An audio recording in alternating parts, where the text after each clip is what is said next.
Writer-director of the movie Blood Games.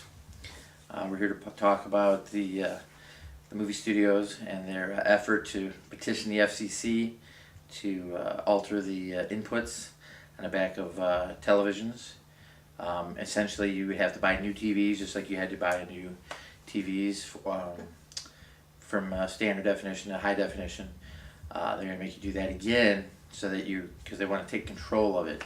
Why they want to do that is they want to release the movies earlier before they do it on DVD, and justifiably so. I guess they want to have some control so that people don't pirate it, and then therefore their DVD sales would go down.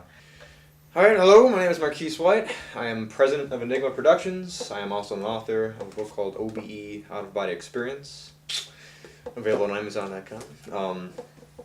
We're discussing the selective output control issue that the FCC is currently trying to regulate, or that the film studios are trying to ask the FCC to regulate for them, so that if if you're trying to watch a movie early, they can make sure and ensure that you're not able to record it illegally and therefore sell it on the black market.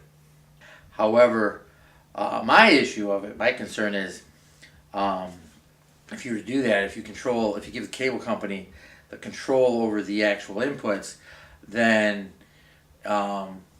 what could be the slippery slope, as they say, of being able to control the that you don't put your movie into through a DVR or into a VCR, for that matter, if you wanted to, or whatever recording device you want. That would be the good reason to do it. But of course, that would also give them the opportunity if, let's say somebody was advertising let's say there was news about the cable company doing something erroneously wrong, horribly wrong, and they didn't want you to know that. They could shut your TV off. They could shut your inputs off, and therefore that you wouldn't get their information. The issue with this particular regulation is that there's a few different issues. First, in order to do the regulations, in order to limit the output of signals, you have to create a specific jack. You have to create specific controls that will, it's not going to make it a universal system, whereas now you can buy any DVD player, a Blu-ray, regular DVD, even your Xbox. Those all have universal jacks that you can use. So if something breaks, you don't have to go to the specific Sony store or the specific Panasonic store and pick up a specific cable.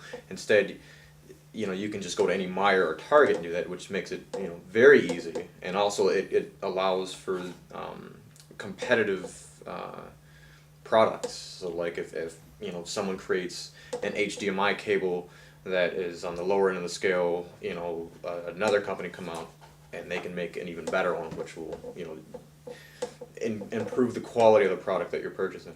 Now, the flip side of this is really what this is you'd have to buy a new TV or a new converter. So really the only people that would be affected is the people that would to give away their freedom, to quote the great patriots.